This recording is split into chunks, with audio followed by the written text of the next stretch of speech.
Hello students, welcome back to civil space YouTube channel. आजच्या व्हिडिओमध्ये आपण जाणून घेणार आहोत की सिव्हिल इंजिनिअरिंगसाठी कोणते सॉफ्टवेअर्स महत्त्वाचे असतात. मी असं ॲझ्युम करतो की हा जो माझा व्हिडिओ आहे, एकतर हे फर्स्ट इयरचे मुलं किंवा सेकंड इयरचे मुलं हा व्हिडिओ बघत असाल. फर्स्ट इयरपासून फायनल इयरपर्यंत कोणत्या क्रमाने तुम्ही सॉफ्टवेअर शिकायला पाहिजेत, जसं की ऑटोकॅड कधी शिकायला पाहिजे, स्टॅड कधी शिकायला पाहिजे, हे सगळे जे काही सॉफ्टवेअर्स आहेत क्रमानुसार कोणतं सॉफ्टवेअर कधी शिकायला पाहिजे हे मी आजच्या व्हिडिओमध्ये सांगणार आहे.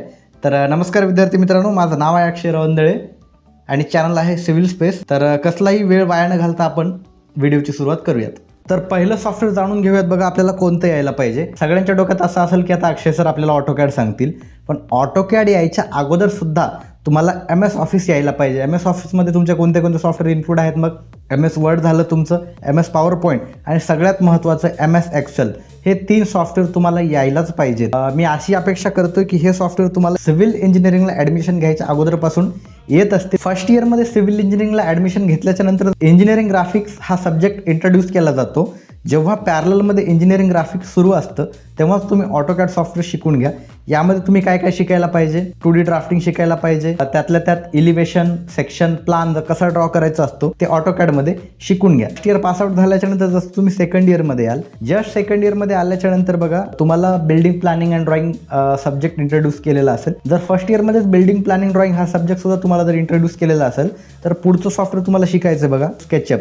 स्केचअप कसलं सॉफ्टवेअर आहे बघा? याच्यामध्ये तुम्ही 3D इलिव्हेशन्स बनवू शकता. 3D मॉडेलिंगचं सगळं काही काम तुम्ही स्केचअपमध्ये करू शकता. स्केचअप खूप इझी सॉफ्टवेअर आहे बघा. तुम्ही ऑटोकॅड जर व्यवस्थित शिकला असाल तर स्केचअप शिकायला तुम्हाला काही जास्त वेळ लागणार नाही. स्केचअपमध्ये काय शिकाल तुम्ही? 3D मॉडेलिंग कम्प्लिटली शिकून घ्या. त्यानंतर 3D इलिव्हेशन्स कसे आपण डिझाईन करतो, व्ह्यूज कसे सेट करतो, या सगळ्या गोष्टी तुम्ही स्केचअपमध्ये शिकून घ्या. स्केचअप शिकल्याच्या नंतर बघा जस्ट तुम्ही सेकंड इयर तुमचं कंप्लीट झालेलं असतं तेव्हा तुम्ही सॉफ्टवेअर शिकून घ्या रेविट. रेविटमध्ये काय असतं बघा? तुमचा स्ट्रक्चरल पार्ट सुद्धा असतो, आर्किटेक्चरल पार्ट सुद्धा असतो. जसं तुम्ही ऑटोकॅडमध्ये प्लॅन ड्रॉ करता सेम तुम्ही रेविटमध्ये सुद्धा करू शकता. ड्राफ्टिंग सुद्धा करू शकता तुम्ही, 3D मॉडेलिंग सुद्धा करू शकता आणि स्ट्रक्चरल वर्क सुद्धा तुम्ही रेविटमध्ये करू शकता. रेविटचा आणखी एक ॲडव्हान्टेज आहे बघा, यामध्ये तुम्ही MEP करू शकता.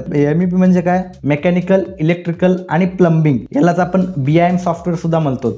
BIM सध्या खूप ट्रेंडिंग आहे बघा. क्लॅश डिटेक्शन झालं तुमचं, प्लंबिंग लाईन्स तुमच्या, त्याच्यानंतर इलेक्ट्रिकल लेआउट, ह्या एकमेकांसोबत क्लॅश होऊ नये यासाठी सगळ्यात महत्त्वाचं असतं BIM, बिल्डिंग इन्फॉर्मेशन मॉडेलिंग. हे सगळं तुम्हाला रेविटमध्ये करायला भेटेल. रेविटच्या नंतर बघा तुम्ही सिव्हिल इंजिनिअरिंगच्या थर्ड इयरमध्ये जेव्हा याल तेव्हा तुम्ही डिझाईन ऑफ स्टील स्ट्रक्चर हा सब्जेक्ट शिकलेला असणार आहे. त्यानंतर डिझाईन ऑफ RC स्ट्रक्चर अर्थातच RCC पण शिकलेला असणार आहे तुम्ही, आणि काही जणांनी डिझाईन ऑफ प्रिस्ट्रेस हा सब्जेक्ट सुद्धा शिकलेला असणार. याचाच अर्थ काय होतो की डिझाईनचे सब्जेक्ट तुमचे बऱ्यापैकी झालेले असणार आहेत. म्हणजेच तुम्हाला IS 456 माहीत असणार आहे, IS 800 माहीत असणार आहे, IS 1893 असे भरपूर जे सिव्हिल इंजिनिअरिंगचे कोड्स आहेत डिझाईनचे, याबद्दल तुम्हाला अवेअरनेस आलेली असणार आहे. हे जेव्हा तुम्हाला यायला सुरू होईल तेव्हा तुम्हाला 2 सॉफ्टवेअर शिकायचे आहेत बघा. एक आहे तुमचं स्टॅड प्रो आणि दुसरं आहे तुमचं ETABS. स्टॅडमध्ये तुम्ही काय शिकाल बघा? स्ट्रक्चरल डिझाईन आणि ॲनालिसिस जे तुम्ही मॅन्युअली शिकलात तेच तुम्हाला स्टॅडमध्ये सॉफ्टवेअर थ्रू करायचं आहे. सेम ETABSचं पण तसंच आहे बघा. तुम्ही स्टॅड पण शिकून घ्या,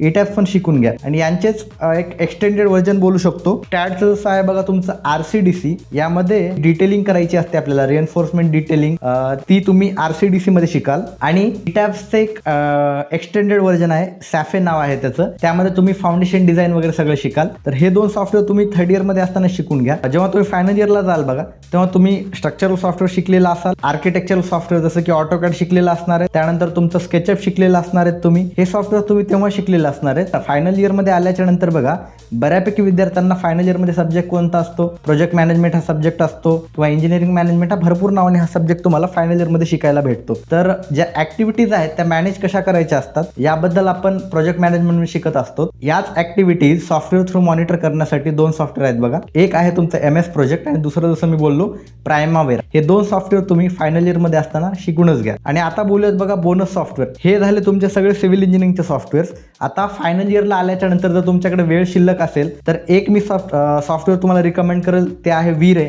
आणि दुसरं आहे तुमचं बघा इन्स्केप किंवा लुमियन. हे सॉफ्टवेअर बऱ्यापैकी सेम आहेत बघा. V-Ray, इन्स्केप आणि लुमियन हे सॉफ्टवेअर सगळे रेंडरिंगचे रिगार्डिंग आहेत. स्क्रीनवरती तुम्हाला दिसत असेल रेंडरिंगचे आउटपुट कसे असतात. तर या सॉफ्टवेअर थ्रू तुम्ही जेव्हा स्केचअपमध्ये 3D मॉडेल बनवलेलं आहे त्याचीच रेंडरिंग तुम्हाला या सॉफ्टवेअरमध्ये करायची असेल. V-Ray मध्ये इमेजची रेंडरिंग करू शकता, पण इन्स्केप आणि लुमियन मध्ये तुम्ही वॉक थ्रू व्हिडिओ सुद्धा करू शकता आणि बरंच काही तुम्ही लुमियन मध्ये आणि इन्स्केप मध्ये करू शकतात. तर हे झाले तुमचे रेंडरिंग सॉफ्टवेअर्स. ॲक्च्युली हे सॉफ्टवेअर्स आर्किटेक्चर बास्केटमध्ये येतात, पण तुम्हाला जर इंटेरियर डिझायनिंगमध्ये इंटरेस्ट असेल किंवा 3D इलिव्हेशन्समध्ये जास्त इंटरेस्ट असेल तर हे सॉफ्टवेअर्स जे मी आता तुम्हाला रिकमेंड केले आर्किटेक्चर बॅकग्राऊंडवाले, हे just second year pass out झाला त्याच्यानंतर सुद्धा तुम्ही करू शकता. आणि महत्त्वाचं आणखी एक सांगतो बघा, व्हिडिओ जर इथपर्यंत बघत असाल तर हे जे सॉफ्टवेअर सांगितलेले तुम्हाला हे बेअर मिनिमम आहेत. तुम्हाला जर आणखी सॉफ्टवेअर शिकायचे असाल व्हिडिओच्या खाली कमेंट करा, पार्ट 2 मी अपलोड करेल व्हिडिओचा. मी अपेक्षा करतो हा व्हिडिओ तुम्हाला आवडला असेल.